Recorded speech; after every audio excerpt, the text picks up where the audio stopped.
But then they're going to want to press charges on you because they see you grabbed them in the wrong way. Come on, Amen. So we learn, amen, to do sometimes our mistakes, not to do the certain things That's again. right, that's right. But then there come a time, amen, when you're doing the right thing. And your enemy just rise up against you anyway. Well, Because you recognize that you are peculiar. You are special. You've been anointed and appointed. yes, And because of that, you become a threat. yes. And usually when you become a threat, amen, Satan has to find a way to do something to slow you down. He can't stop you. He can't defeat you. So he has to do something to try and slow down your progress. Because the more you move, the more stuff happens.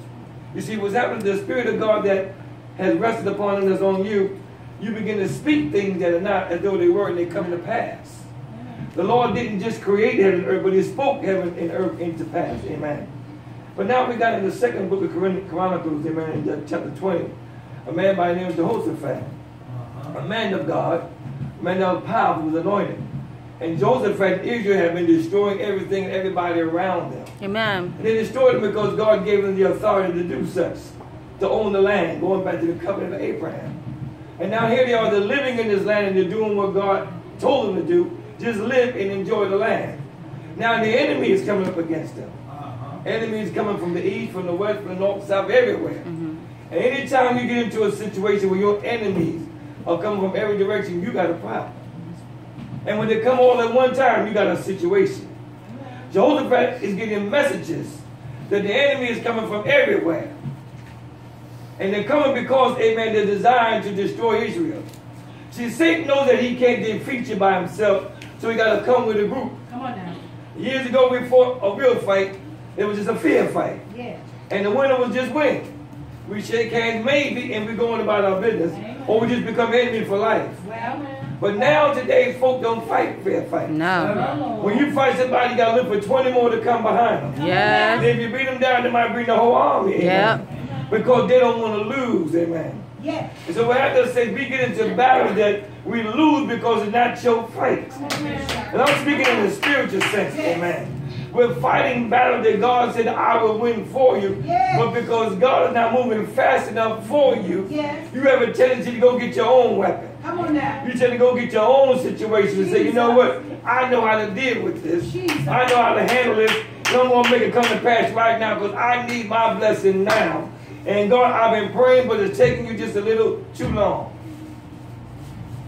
Jehoshaphat said, listen, our enemies are all around us. This is a man of God that was powerful, knew God, but fear fell upon him. And after a while, Jehoshaphat said, what are we going to do? Come on now. But what I enjoy about this man of God that he didn't get miscombobulated. Yeah. He didn't get complacent. He didn't get all upset. He was able to bring himself back under subject and say, listen, we're going to go on a fast. Yeah. And many times, saints, we lose our battle from the very beginning of time because we begin to make the first move the wrong move. Yeah. You can make one or two moves, but if you make the first one wrong, your whole plan is thrown out of place. Amen? He made the right move, the right time as the first move. Yeah. He said, let's go on a fast. Jesus. We don't know how long we're going to have before they encamp themselves against us. Yeah. They're already coming in from every angle. Jesus. We can't run. That's right. We can't get ourselves out of this position. We're in a condition where we got to do one thing or the other. Have you ever been in a position where you just had to fight? Yeah. Amen. Yes. Sometimes you can walk away stuff. Amen. Amen. Sometimes you can talk yourself out of stuff. Yeah. And then there comes a time when you just got to fight. Amen. Amen. Yeah. And if you didn't know how to fight, you're going to learn today. Amen. It's going to either be a beat down or you're going to learn how to defend yourself properly. Amen. Now here the Lord recognize that we're going to fight this fight. So let us put the Lord in the midst of this. Let's get God involved. He said, I want everybody to go on the fast. Come on now. He had the entire kingdom going on the fast. I want your monkeys on the fast, your dogs on the fast, your goats, everything on the fast. Don't feed nobody. Nobody. Shut it down. Amen. And while that fasting, he's fearing. Jesus. He's worried about what's going to happen. He's afraid that my life was on the line. My children's life was on the line. My wife, everybody I know is about to die. And I'm in charge. I don't know what to do. Jesus. Let's go on the fast. Yeah. And he didn't have long to fast. The fast lasted overnight. Yeah. The next morning, amen, the man of God comes with the word, said the Lord said to tell you that first of all, this is not your battle. Yes. Second of all, we got to fear this thing. Yes. Don't worry about it. Jehoshaphat was afraid. He said, don't be afraid. This is not your battle. That's right. Jesus. And many times, see, while we're fighting the battle, we got the wrong weapon. Yes. We want to go into a gunfight with a knife. My Lord, my Lord. He said, put down the sword. Yes. Put down the spear. My Lord. And pick up a tambourine. Yes, Jesus. Usually the form of battle, they send foot soldiers first. Yes. Then they send, amen, the bow and arrows. And then they send the horsemen and so forth and so forth. And now the order when battle took place. But the Lord said, don't send none of them. Send the praises first. Yes, yes. Send the ark of the covenant first. Let them know what you're working with. Let them know what you're dealing with. You want to get your enemy upset in the midst of a fight, just start praising God. Just start saying hallelujah.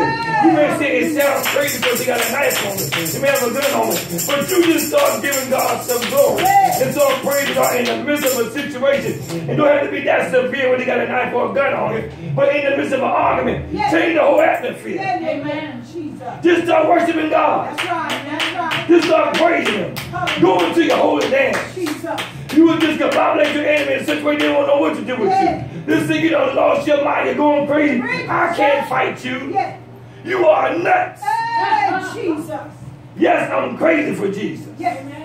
And in the midst of this battle, I feel like praising him. Yes. In the midst of this warfare, I feel like glorifying him. Yes. Can you imagine where Job would have been if he had to praise God instead of complaining to God? Yes. Imagine where you would be at if you started praising God Yes. instead of complaining to God. Amen. Jesus. We talk to God about the mountain all the time, but we never talk to the mountain about God. Amen. There come a time where you got to put down all of your attitude. Yes. Put down your whoever you think you are. Put down all this mightyism and this boastry and this half attitude you say you got that you think you're all by somebody and being proud. And say, Lord, you know what? It's me.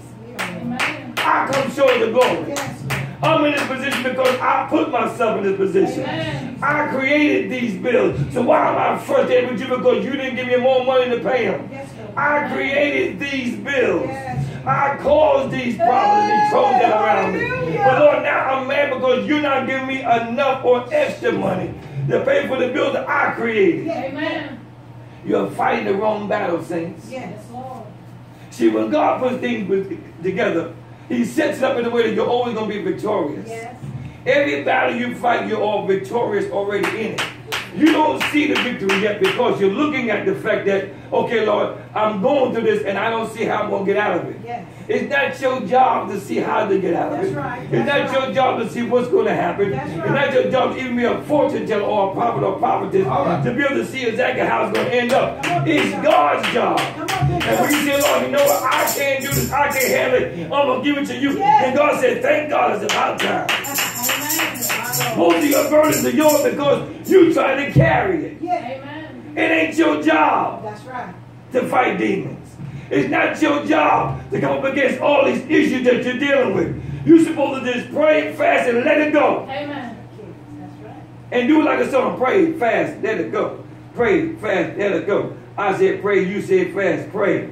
Fast. See, you messed up already. Amen. You got to be quick. Amen. And this is what's happening. We got to be spontaneous because now God is moving on you. The Spirit of the Lord is trying to show you something. It's not your fight. And the moment you let it go, say, Lord, you know what? This is my condition. Yes. And you see, you got so much authority, so much power. You don't even have to pray on it. That's right.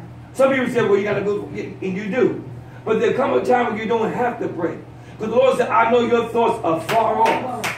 Before you even entered your mind, I knew your thoughts. Amen. Said, Lord, understand my circumstances and all my situations. And now I'm just going to speak into existence. And then by faith, you start speaking these things. Things that you can't see. Things that you can't understand. Things that you don't know how it's going to take place. Speak it into existence. Yes. And say, Lord, by faith it's already done. And then you start preparing yourself for the victory. See what's happening? Your elevation is being hindered because you're not going through the preparation stages. Yes. You just believe in God that's going to happen. How do you plan to eat the birthday cake when you never made it? Somebody got to bring some eggs. It's not going to rise. Amen. Amen. You need some milk. You need some butter. You need all the ingredients to make that cake taste right. And you can't expect the lemon cake to taste like coconut when you put vanilla extract in it.